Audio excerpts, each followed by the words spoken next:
아버지에게 세상에 남아있는 친구가 몇 되지 않았는데 어느 날 그 친구 중에 가장 친한 친구 한 분이 아버지에게 전화를 하셨답니다. 그리고는 여보게 나 먼저 가네 이렇게 전화를 하고 끊으셨대요. 그리고 그 다음 날 그분의 부고 소식이 들려왔다는 겁니다. 그래요. 여러분, 언젠가 저와 여러분에게 죽음의 날이 오고 그 죽음의 날을 미리 어느 정도 알 수 있다면 그 남은 시간을 저와 여러분들은 어떻게 보내기를 원하십니까? 우리에게는 살아온 날보다는 살 날이 이제 얼마 남지 않았죠. 언젠가 죽음이 우리 앞에 이제 아주 점점 가까이 다가오고 있는데 우리에게 6개월 남았습니다. 3개월 혹은 한 달 남았습니다. 일주일이나 3일 이런 식으로 저와 여러분의 살 날이 얼마 남지 않았다는 얘기를 의사를 통해서 들을 수도 있고요. 늘 새벽을 깨워 기도하는 저와 여러분이기 때문에 하나님께서 친히 저와 여러분에게 우리의 죽음이 가까이 온 것을 가르쳐 주실 수도 있을 것입니다. 그러면 우리는 그런 말을 듣고 그런 깨달음이 올 때 어떤 마음을 가져야 할까요? 저는요, 생각해 보니까 제일 먼저 하나님 앞에 할렐루야 하면서 감사하고 싶어요. 이제 천국에 갈 날이 왔다는 얘기잖아요. 하나님 나 좀 천국에 들어가도록 끝까지 은혜를 베풀어 달라고 기도하면서 감사할 것 같아요. 그리고 나머지 인생 그럼 뭐 하면서 살까? 잠자는 시간까지 줄여서라도 전도하고 싶습니다. 나만 천국에 가는 것으로 기뻐하지 아니하고 이 천국을 알지 못하거나 천국 갈 준비가 안 되어 있는 사람들을 깨우면서 반드시 예수 믿고 천국 가자고. 이 천국 가는 것은 예수 외에는 다른 길이 없다고 이렇게 전하고 싶습니다. 여러분, 오늘 우리가 읽은 말씀의 13절, 14절에 보면 베드로가 자기가 장막을 떠날 때가 가까이 왔다 하는 얘기를 합니다. 역사적으로 보면 베드로는 AD 68년에 십자가에 거꾸로 못이 박혀서 죽었다고 합니다. 근데 그 얼마 전에 쓰여진 게 이 베드로 후서입니다. 이 베드로 후서는 베드로가 죽기 전 얼마의 시간을 남겨두지 않은 상태에서 마지막으로 쓴 편지. 그래서 이 편지도 AD 68년경에 쓰여졌을 거라고 추측을 하는데요. 그러니까 베드로가 이 편지를 쓸 때는 이미 자기의 죽음이 가까이 왔다는 것을 알고 있었어요.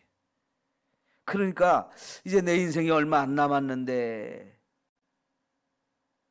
그러면서 이 터키에 있는 성도들을 생각하지 않을 수가 없었고 그들에게 마지막 편지를 쓰면서 12절 볼까요? 그러므로 너희가 이것을 알고 이미 있는 진리에 서 있으나 내가 항상 너희에게 생각나게 하려 하노라. 이게 바로 편지를 쓴 목적이에요.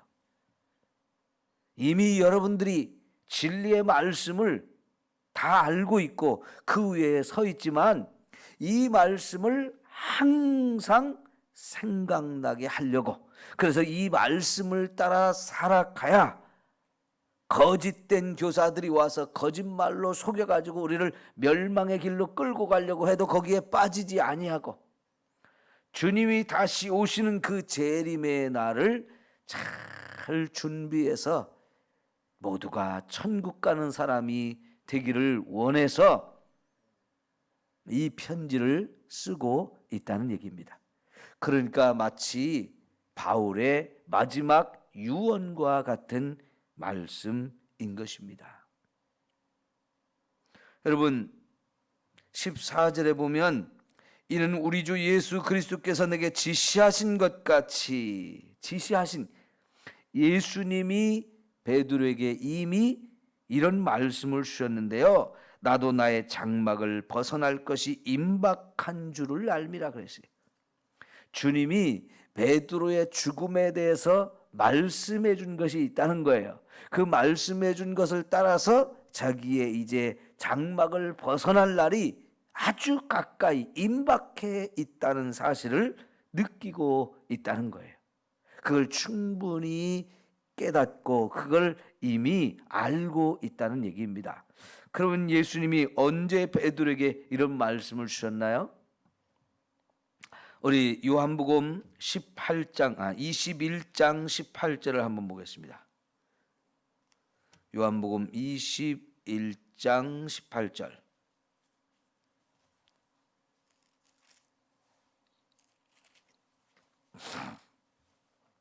19절인데요. 신약성경 185쪽.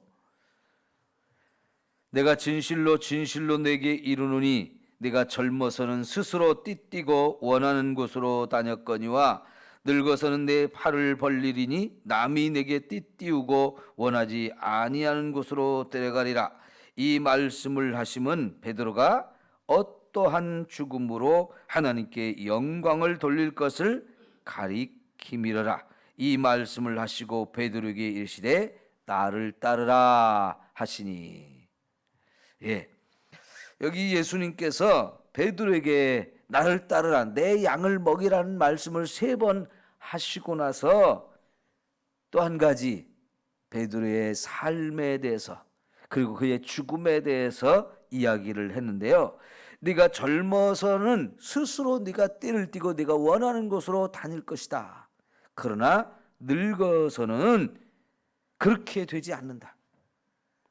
네가 팔을 벌리면 사람들이 네 허리에 띠를 띌 것이고 그리고 네가 원하지 아니하는 곳으로 너를 데려가리라 그랬는데요. 이 베드로가 늙을 때까지 살 것을 말씀하는데, 여러분 베드로가 예수님이랑 나이가 비슷하다라고 우리가 추측을 해보면 AD 68년경에 베드로가 죽었다고 그랬는데 베드로의 나이가 그 정도 되었을 거예요.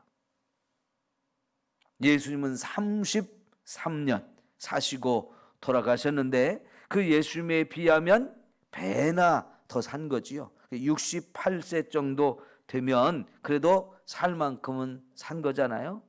근데 그 죽음의 날이 점점 가까이 다가오면은 베드로에게 누군가 와서 허리에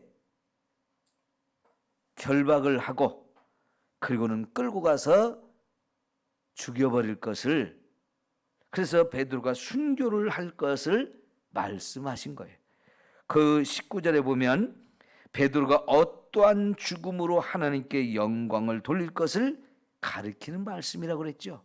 베드로의 죽음에 대한 이야기인데 그 베드로의 죽음조차도 하나님께 영광을 돌리는 죽음이 되어질 것이라는 거예요. 십자가에 거꾸로 못이 박혀서 죽음을 당하는 사건이 베드로에게 실제로 이루어졌다고 하는데요. 그것은 인간적으로 보면 참 끔찍하다, 참 비참하게 죽었다 이런 생각을 할 수 있지만 사실은 그것은 하나님께 영광을 돌리는 일이었다는 거죠. 생각해 보십시오. 예수님의 제자로 부름받아서 3년 동안 예수님과 함께 먹고 자고 다니면서 예수님의 제자로 훈련이 되어졌어요. 그래서 보통 사람들은 베드로를 예수님의 수제자라고, 제자 중에서도 최고 가는 제자라고 이렇게 인정을 했는데, 그가 이제 예수님이 하늘로 올라가신 다음부터는 부지런히 땅끝까지 다니면서 모든 백성에게, 모든 민족에게 복음을 전하려고 정말 열심히 전도자로 살았잖아요. 한평생 그렇게 전도자로 살고 생을 마칠 때에는 이렇게 순교할 수 있는 어마어마한 영광이 베드로에게 주어졌던 거지요. 이제 베드로가 자기의 죽음의 날이 얼마 남지 않았다는 사실을 느끼면서 마지막으로 편지를 쓰는 것이 이 베드로 후서입니다. 자, 그러면서 편지를 쓰는 목적이 뭐라고 그랬죠? 이 하나님의 말씀을 항상 생각하게 하려고. 그래요, 여러분. 저와 여러분은 항상 하나님 말씀을 붙들고 살아야 합니다. 그 하나님 말씀이 항상 생각나게 하려면 듣고 또 들어야 돼요. 읽고 또 들어야 돼요. 그래서 항상 그 하나님 말씀만을 붙들고 살아가는 이런 모습이, 이게 신앙생활을 제대로 하는 것인 줄 믿습니다. 여러분, 예수님의 제자로 부름을 받아서 한평생 복음을 전하다가 이렇게 순교한 베드로, 그도 역시 말씀에 붙들려서 살았겠지요. 항상 말씀을 전하는 자로, 그리고 그 말씀대로 순종하며 사는 자로 살아왔을 것이고, 그런 인생을 이제 살아온 사람으로서 죽을 날이 가까이 왔을 때 자기의 인생을 돌아보면, 야, 이게 최고로 잘한 거구나. 인생을 살면서 그게 가장 값진 것이었고 가장 제대로 사는 것이구나, 그런 생각을 하지 않았을까요? 그러니까 다른 사람에게도 이렇게 살아라, 내가 정말 세상을 살아보니까 이것이 제일 제대로 사는 거다라고 하는 것을 가르쳐 주려고 하는 것이지요. 우리가 세상을 떠나면서 자식들에게나 가족들에게 유언을 할 수도 있습니다. 그런 기회가 주어지면 참 감사하겠죠. 만약에 여러분, 우리가 언제 죽을지 모른다 생각이 되면 미리 유언장을 써놓는 것도 좋아요. 그럼 거기다가 우리 자녀들에게 딱 한마디 남긴다면 무슨 말을 하고 싶습니까? 내가 죽거들랑 통장은 어디에 있다, 이거 가르쳐 주실래요? 물론 그것도 가르쳐 줘야죠.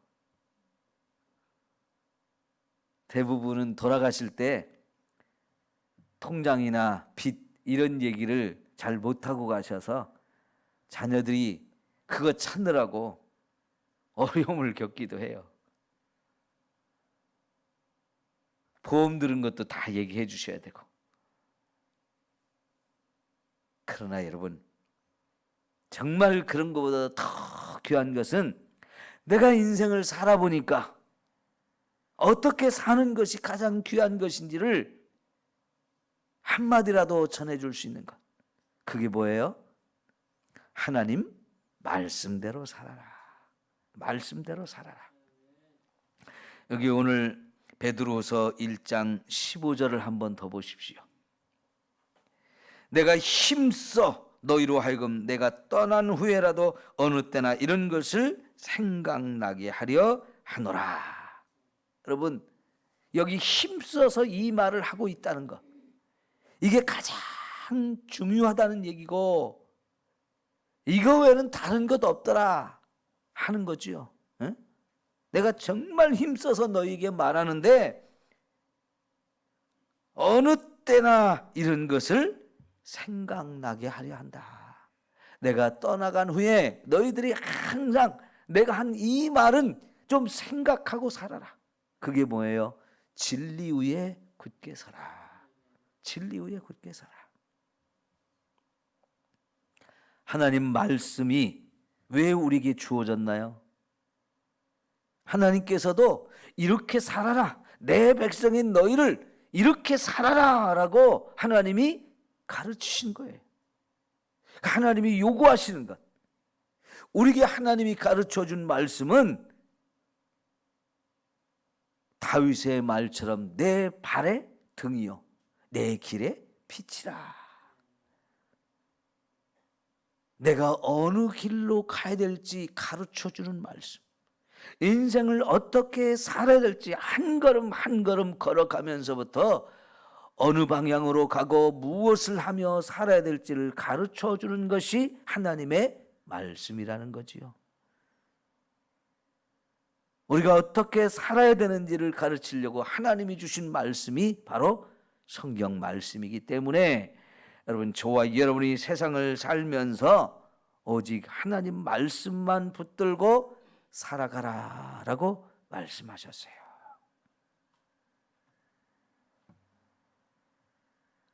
오늘 저와 여러분이 오늘 하루를 살아가는 동안에도 말씀 따라 살아갈 수 있기를 축원합니다.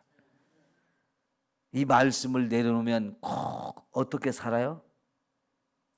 세상에서 배운 것 가지고 살려고 그래요.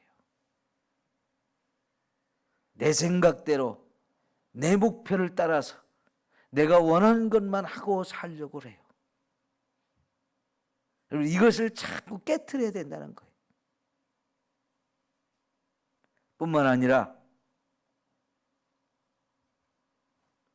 4절에 보면 중간에 너희가 정욕 때문에 세상에서 썩어질 것을 피하여 신성한 성품에 참여하는 자가 되게 하려 하셨느니라 그랬는데요. 우리에게서 끊임없이 육체의 정욕이 올라오고 그 육신의 정욕은 자꾸 저와 여러분을 어디로 끌고 가느냐? 썩어질 것을 향해서 가게 만들어요. 세상에 그 썩어질 것을 하나라도 더 가지려고, 육체의 정욕이 원하는 대로 살게 하려고 끊임없이 이런 유혹을 우리가 받거든요. 그런 세상에서 이거는 아니야 하면서 성령님이 저와 여러분에게 가르쳐주는 대로, 성령님께서 주시는 말씀대로 저와 여러분이 살아가는 것을 자꾸만 훈련하지 아니하면 순간 우리는 엉뚱한 길로 가게 돼 있어요. 그래서 매 순간순간을 말씀만 붙들고 말씀만 의지해서 살아가는 이 훈련이 끊임없이 해야만 저와 여러분이 말씀을 따라갈 수 있어요. 그래서 이렇게 여러분이 새벽을 깨워서 하나님 앞에 오는 거고요. 기도하면서 살려고, 또 집에서도 자꾸만 말씀을 읽으면서 사는 것이 있어야만 말씀이 자꾸 생각나고 그 말씀이 저와 여러분의 삶을 이끌고 가고 그 말씀에 붙들려 사는 인생이 되어질 줄 믿습니다. 기도합시다.